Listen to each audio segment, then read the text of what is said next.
In our headlines on this Friday afternoon, July 14th, here in South Korea. Flash floods close underpasses, bridges and cause some residing in semi-basement and basement homes to take refuge elsewhere as rain remains relentless in most parts of the country. Meanwhile, over in Warsaw, President Yoon Suk and his Polish counterpart Andrzej Duda seal a deal to partner on reconstruction projects in Ukraine and to promote broader bilateral ties. And in a rare move, North Korea addresses the UN Security Council to defend its latest Hwasong-18 solid-fuel intercontinental ballistic missile launch, citing the need for national security amid external hostility. We start here in capital Seoul, where torrential downpours overnight have led to flash floods and related repercussions, including road closures and power outages. For more, I have my colleague Lee Si-hu standing by live on site. So, Si-hu, where exactly are you reporting from? Sunny, I'm standing on the highway that's crossing over the Tamsu Bridge that's in central Seoul.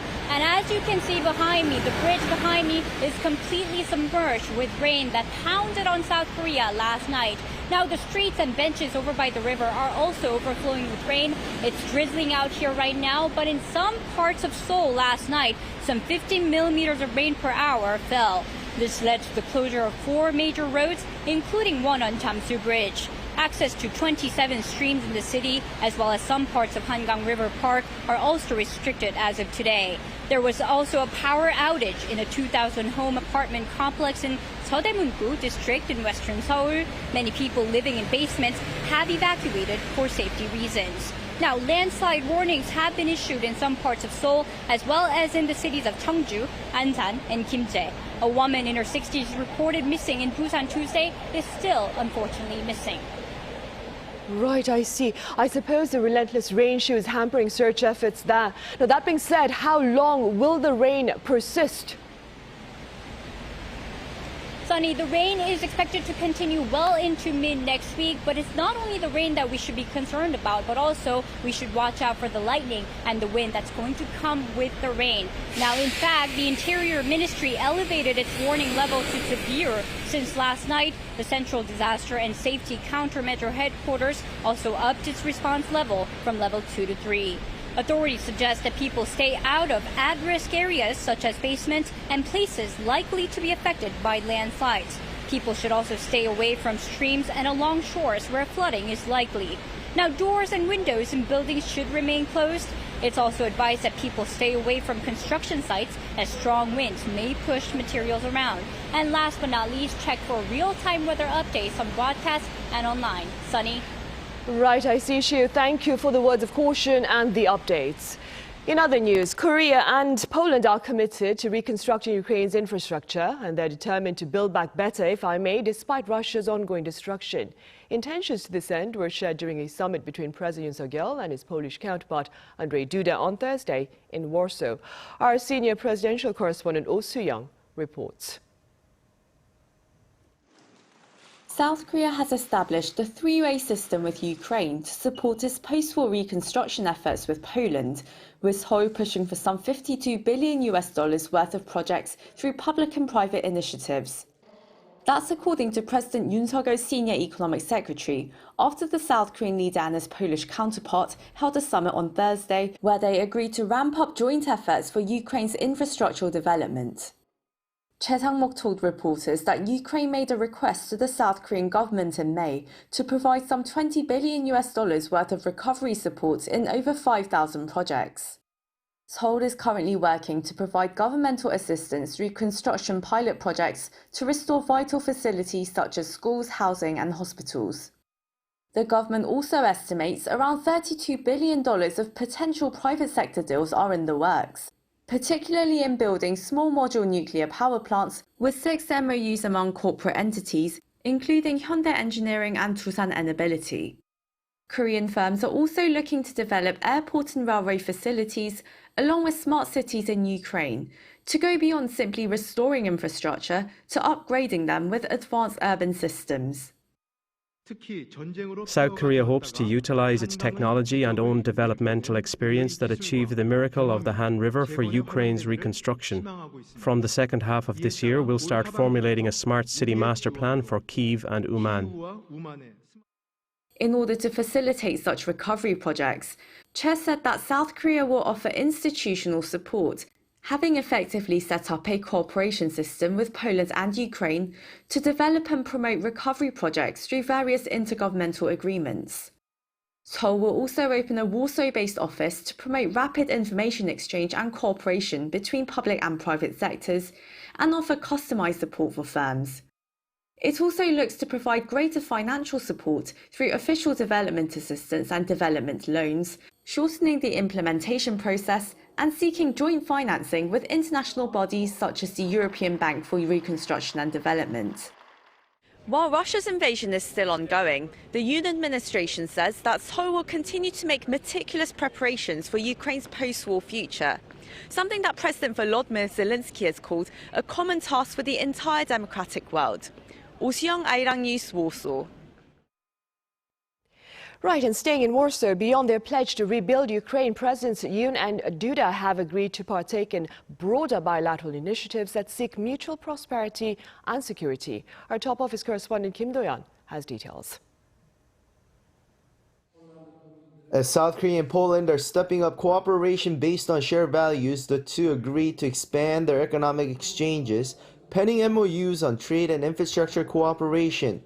One was the Trade and Investment Promotion Framework, designed to create a trade and investment framework to advance cooperation in various industries, business activities, and supply chains, as South Korean firms expand into Poland's high-tech industries such as electric vehicle batteries and 5G.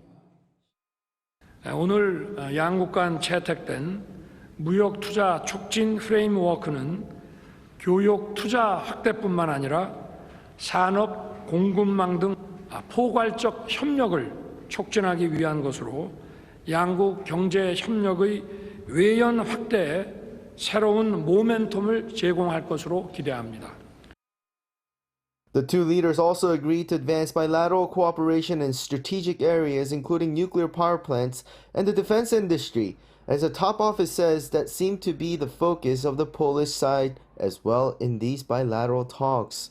In fact, South Korea has been exporting K2 tanks, howitzers, and fighter jets to Poland recently, and President Duda showed his wishes to build on this. We wish to not only import South Korean weapons, but also manufacture them here in Poland. K2 tanks are one of the examples. An MOU was signed to advance infrastructure projects, with a focus on the transport sector not only in Poland, but across Central and Eastern Europe. This includes construction of airports and communication infrastructure in the region. The top office showed its confidence for these plans. Strengthening economic security cooperation between Korea and Poland will be a focal point for complementing our existing European supply chain network. The TIPF signed at this summit, and the MOU for transportation infrastructure development cooperation will serve as a catalyst for this.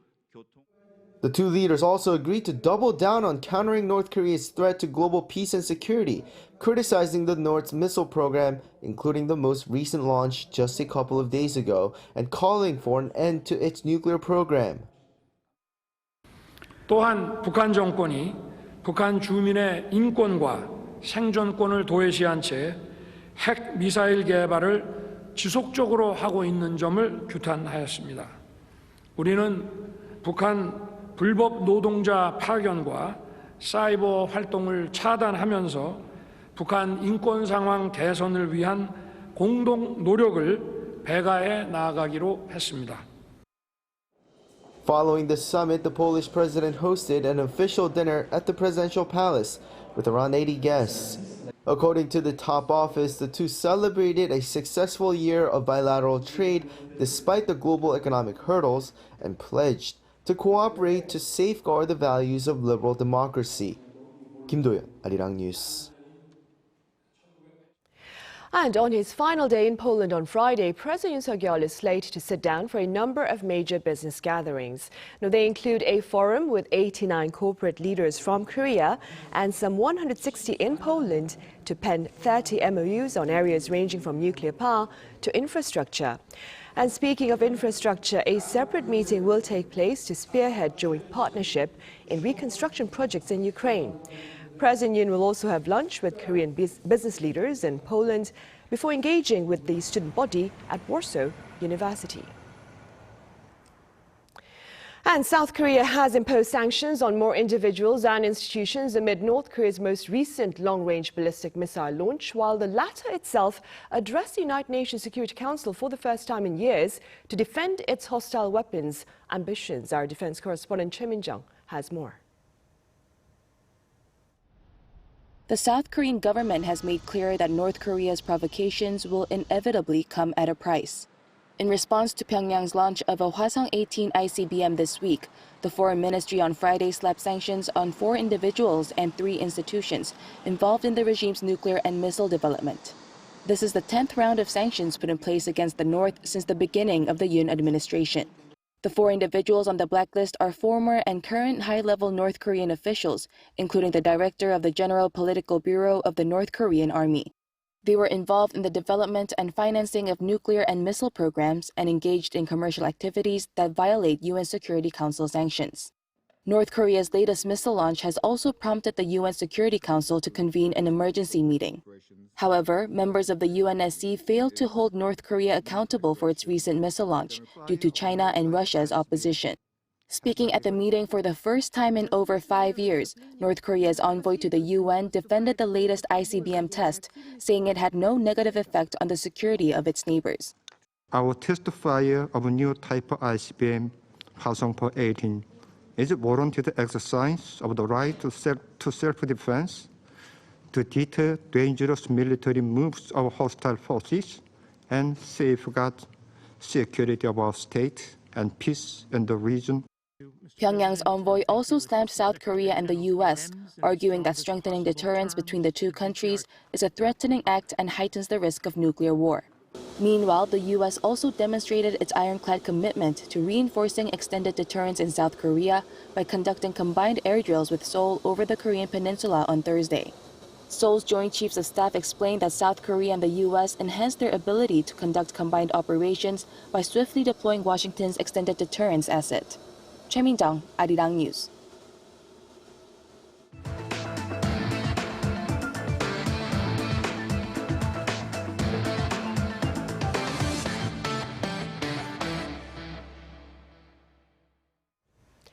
The European Union has extended a vote of confidence in food products from Fukushima by lifting its related import restrictions. Our Lee Seung-jae reports.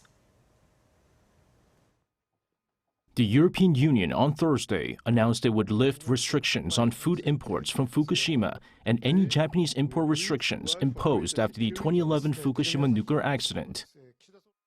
On our side, the European Union side, we agreed to lift the remaining restrictive import measures that were linked to the Fukushima accident. We have taken this decision based on science and based on the proof of evidence and based on the assessment of the International Atomic Energy Agency. While the European Commission says that the restriction had been fully lifted, it called on Japan to continue to monitor for radioactivity and publish its findings. Since an earthquake and tsunami wrecked the Fukushima Daiichi nuclear plant in 2011, the EU had required pre-export testing of food products for radioactivity. And since 2021, it had required certificates showing levels of radioactive isotopes in a number of agricultural and fisheries goods from the area. With the latest lifting of restrictions, the EU hopes that Japan will also ease restrictions on EU farm produce, as European Commission President Ursula von der Leyen said both sides had also agreed to work on removing Japanese trade barriers to EU beef, fruit, and vegetables. In response, Japanese Prime Minister Fumio Kishida welcomed the latest EU announcement, saying the lifting of the restriction will help drive forward the reconstruction of the devastated areas, adding that Japan would also make a judgment on EU farm produce restrictions based on science, as the EU had done in lifting its restrictions. Lee Seung-jae, Arirang News. Meanwhile, the World Health Organization classifies aspartame as possibly carcinogenic but sees no need to change its current recommended daily dose. Two WHO agencies, the International Agency for Research on Cancer and the Joint Expert Committee on Food Additives, conducted independent but complementary reviews. Both bodies have cited limited evidence, but the first agency has classified aspartame as possibly carcinogenic, and the other agency has concluded that the acceptable daily intake can be maintained at 0 to 40 milligrams per kilogram of body weight. Aspartame is a sugar substitute found in diet drinks and sweet snacks. On the K-pop front, BTS member Jung Kook has released his first official solo single, 7. According to Big Hit Music, 7 is a summer song with a lively tune that shows off Jung Kook's vocals. American rapper Lotto features in the song, and actress Han So-hee appears in the music video. Jung Kook, speaking through his agency, said 7 is an easygoing song that he was instantly drawn to. Jung Kook is now the 6th member of BTS who has made an official solo debut, following J-Hope, Jin, RM, Jimin and Suga. The modern pizza, as we know it, has its roots in Naples, Italy. But this year's world champion for the best Naples-style pizza has his roots here in Korea. Our Kim Jung-sil had the pleasure of meeting him. Meet this year's king of pizza, Chef Yoo Jun-hwan. He has been named as the best Neapolitan pizza maker in the world in the annual Trofeo Caputo World Championship held in Italy. More than 500 pizza makers from 22 countries competed for the highest honor this year, and to everyone's surprise, Chef Yoo claimed the victory. The news made headlines in Italy, with its local media reporting the king of pizza comes from Korea. But did you know that you would win? I didn't, because there were more talented chefs that are from Italy, so I just came home before the announcement and later found out that I won. But how? What was so special about his pizza that moved the judges in Italy? I felt that the masters in Italy want to inherit its unique culture of making Neapolitan pizza, so I stuck with the traditional method while trying to make it tastier. Yoo's pizza follows the traditional recipe: a basic dough, tomato sauce, fresh mozzarella cheese, and basil leaves. His restaurant in Goyang, Gyeonggi-do Province was already a local's favorite, but ever since the win, there isn't an empty seat. We waited for 2 or 2.5 hours to get a table. I would wait 5 to 6 hours because it was the best pizza I've ever tasted. Pizza just melted in my mouth. The dough tastes so good. The cheese too. It was worth the wait. Mainly self-taught through cookbooks and YouTube videos, he's been making pizzas for just over a decade. Out of all the things that you could have pursued, why Neapolitan pizza? I went on a backpacking trip to Italy when I was young, and when I tasted the pizza, it tasted so good. It was made with simple ingredients, but the taste captured me. That's when I fell in love. Even after the win, Yoo says he has a firm belief that the head chef must always stay in the kitchen. I'm gonna continue making pizzas as I do every single day.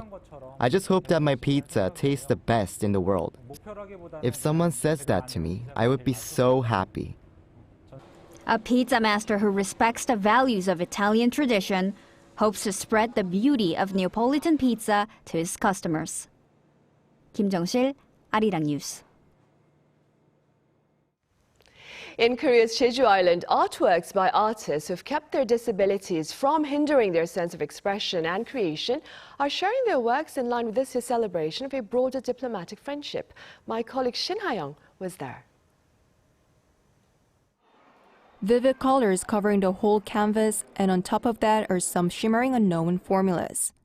This work can be seen at an exhibition called Intense Difference of Its Own at Jeju's International Convention Center. It's part of the mathematical drawing series by Kim Yeon-woo, also known as Pixel Kim, a Korean pixel artist with Down syndrome. He is famous for having a drawing displayed at the Yongsan presidential office. For Kim, pixels serve as his own unique units of memories. 대규모로 100개 재료 주제를 가지고 네모난 펜슬로 그리는 퍼포먼스 하고 있습니다. Kim's Pixar beginnings go back to his school days when he would draw lines which he turned into squares. Then he wrote down the names of his friends on the squares and imagined interacting with them. In math class, Kim used to scribble down unrecognizable math formulas and graphs. That early work is reflected in his canvases these days.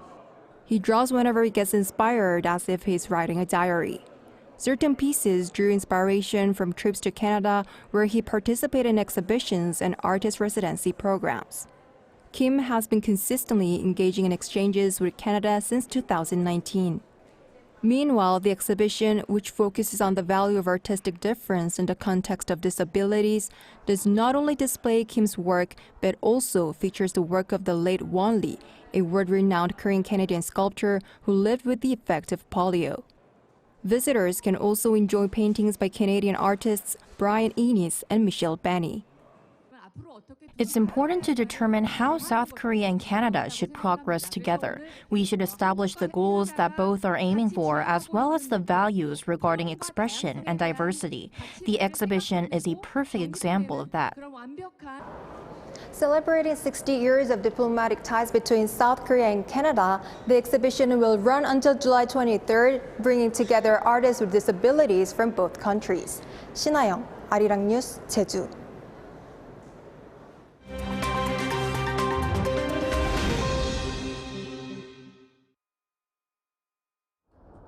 Let's take a look at what's going on in the world now.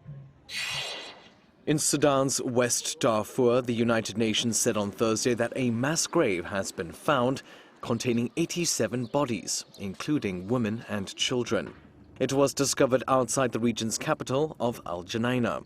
Among the victims were ethnicities often targeted by Arab militias, supported by the Rapid Support Forces paramilitary group. The UN has demanded an investigation and says it has evidence that the RSF committed the killings last month. The RSF has denied any involvement and has pinned the blame on tribal conflict. The paramilitary group's conflict with Sudan's military since April has brought the country to the brink of civil war. There are worries the killings could be the start of a repeat of an ethnic cleansing campaign in Darfur in 2003. When around 300,000 people were killed by the Janjaweed militia, a group that grew into the RSF. Moving over to the United States, on Thursday, the Food and Drug Administration approved the country's first non-prescription birth control pill. Called Opill, it's a daily oral pill that uses the hormone progestin. The approval means that millions of women will have access to over-the-counter contraception without first having to see a healthcare provider. The FDA voiced hope that the approval could help reduce the roughly 3 million unintended pregnancies in the country each year. The approval comes amid a number of U.S. states banning abortion after the Supreme Court struck down the right to the procedure last year. The pill is expected to be available in stores from early 2024. And finally, a video of a sea otter aggressively trying to steal a surfboard from a surfer in Santa Cruz, California, is going viral. According to reports, the 5-year-old female otter has been involved in 4 similar incidents. The otter was reportedly born in captivity and was later released. Wildlife officials are trying to recapture her. Experts say that the behavior is likely triggered by hormones and that she will need to remain in a sanctuary after being recaptured. Matthew Ashley, Arirang News.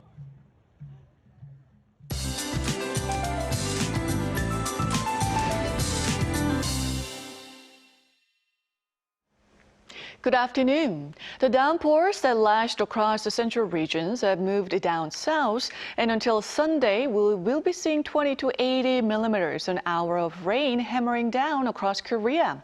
Chungcheongdo and Jeollabuk-do provinces need to brace for downpours tomorrow, with up to 300 millimeters in the forecast. Meanwhile, Jeollanam-do province could see more than 200 millimeters, and Seoul could see up to 100 millimeters more rainfall. The rain advisory in the capital has been lifted, but most of the south will be under heavy rain alerts throughout the day. Meanwhile, a strong wind advisory is also in place along coastlines in Jeju Island, with the landslide crisis alert at its highest across Korea. Well, parts of Jeju Island are still under a heat wave advisory, and some parts started out the day at 29 degrees this morning. The rest of the country is seeing highs that are similar to yesterday.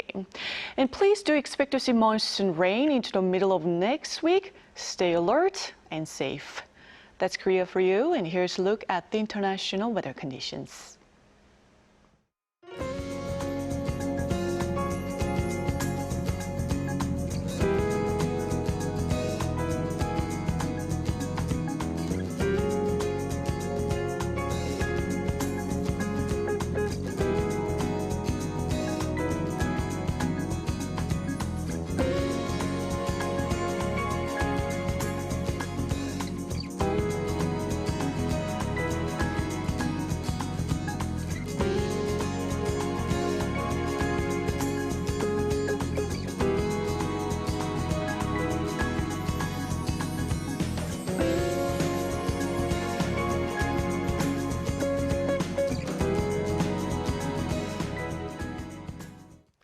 That ends our Friday afternoon newscast. We have our panel session coming up next, so do stay with us.